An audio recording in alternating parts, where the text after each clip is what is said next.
सबसे पहला सवाल यही है हार्दिक कि 2017 में सैलाब लाने वाला इंसान इस बार इतना चुप क्यों है? देखिए, आंदोलन की परिभाषा बहुत अलग होती है कि उसमें पूरे प्रदेश में घूमना होता है, लोगों के बीच जाना होता है और जो इश्यू है उसको सरकार तक पहुंचाना होता है। लेकिन जब आप विधायक बनते हैं और सरकार का हिस्सा होते हैं तो आपको कोई जन सैलाब लेके पूरे प्रदेश में घूमने की ज़रूरत नहीं है। आप अपनी विधानसभा के इश्यूज़ को सरकार तक पहुंचाएं और अपनी विधानसभा की समस्याओं का समाधान करें। तो मेरा ये मानना है कि 2017 का समीकरण बहुत अलग था, 2024 का समीकरण अलग है और जो समीकरण अभी है उसकी भूमिका हम अदा कर रहे हैं। उसी समीकरण की वजह से मैं पूछना चाहूँगी, पत्रकारों में भी ये बातें चल रही हैं कि इस बार स्टार कैंपेनर्स में आपका नाम क्यों? अरे, मैं एक विधायक हूँ और विधायक की भूमिका में मैं जिस लोकसभा के अंतर्गत आता हूँ वहाँ मुझे कैंपेनिंग करके मुझे पार्टी को जिताने का काम है।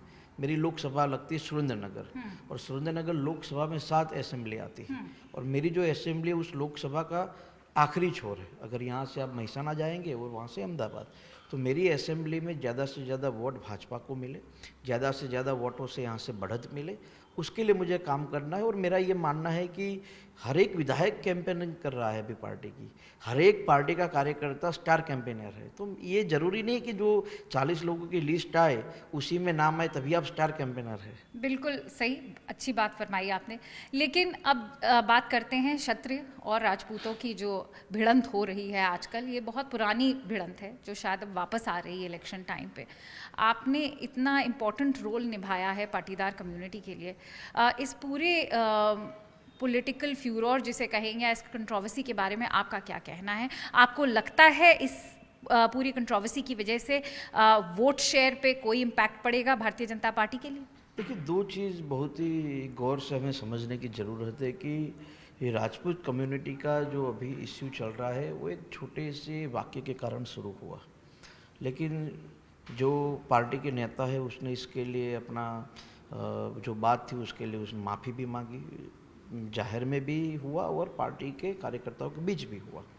लेकिन इसके पीछे बाद में मेरा ये मानना है कि कांग्रेस के कुछ लोगों ने इस पूरे आंदोलन की भूमिकाओं को स्ट्रांगली आगे बढ़ा रहे हैं। चुनावी रणनीति की अगर हम बात करें तो आप और हम जानते हैं कि जब चुनाव होते हैं तो ऐसे आंदोलनों को हवा मिलती है और विपक्ष के द्वारा उस आंदोलन को और गति देने का काम होता है। तो आप ये कह रहे हैं कि पुरुषोत्तम रुपाला अगर माफ़ी मांग चुके हैं और अभी भी अगर राजपूत उन्हें माफ़ नहीं कर रहे हैं, इसमें कांग्रेस का भी हाथ है? देखिए, अगर रूपाला जी चुनाव लड़ रहे हैं इसीलिए उनका ये गुस्सा जायज़ है, लेकिन अगर कोई और आदमी होता जो चुनाव ही नहीं लड़ रहा है और अगर वो ऐसा बोलते और वो बोलते कि मैंने माफ़ी मांगी है तो माफ़ तो कर देते। लेकिन चुनाव वो लड़ रहे हैं, इसी कारण कांग्रेस के लोग उसको राजनीतिक फ़ायदा लेने के लिए इस मूवमेंट को हवा दे रहे हैं। आप और हम ये जानते हैं कि गुजरात में और पूरे देश में राजपूत कम्युनिटी ने इस देश के लिए सांस्कृतिक धरोहर को बचाने के लिए अपना योगदान दिया है और उसी के साथ जुड़ा हुआ एक वाक़या ये है कि नरेंद्र भाई ने भी इस देश की सांस्कृतिक धरोहर को और मजबूत करने के लिए काम किया है। इसीलिए राजपूत कम्युनिटी फिर एक बार नरेंद्र भाई को पुनः प्रधानमंत्री बनाने के लिए तैयार है। और कल भी हमने एक राजपूत कम्युनिटी के लगभग 50 गांव के नेताओं से बैठक की।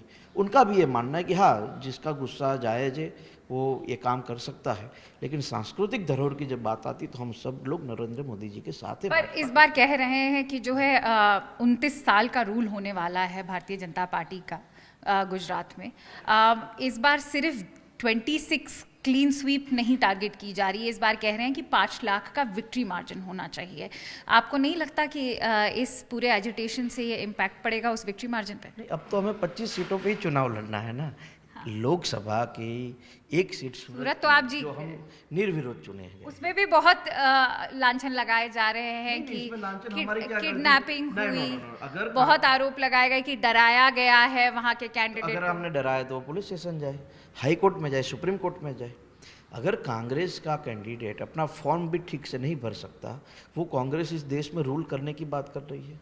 जिस कांग्रेस का कैंडिडेट अपना फॉर्म ठीक से जमा नहीं करा सकता, वो कहते कि हम देश की सरकार चलाएंगे, वो तो कांग्रेस का आंतरिक मामला, उसमें हमें पढ़ने की ज़रूरत नहीं है। लेकिन गुजरात की 26 की 26 सीट में से एक सीट तो हम 19 लाख वोटों से जीत गए, सूरत की सीट। बाकी जो 25 सीट बची है उसमें निश्चित रूप से 5 लाख से अधिक वोटों से जीतने का टारगेट पार्टी का है और मेरा ये मानना है उसमें ज़्यादातर सीटें हम 5 लाख से अधिक वोटों से जीत रहे हैं। 1-2 सीट जो अभी आंदोलन के कारण जो थोड़ा डिस्टर्ब हुआ है, वो भी सीट हम 3.5-4 लाख वोटों से तो जीत ही रहे।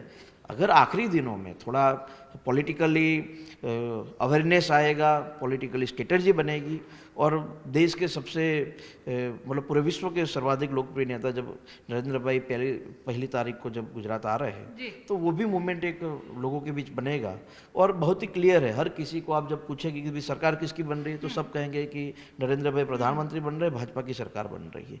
ये सबके माइंड में क्लियर है। बस लोग इस मूवमेंट में अपना सिर्फ सहयोग देना चाहते हैं कि प्रधानमंत्री मोदी जी बन रहे हैं तो हमारा भी उसमें योगदान है। लोगों का यही योगदान के कारण 5 लाख से अधिक वोटों से जीतने की तैयारी है।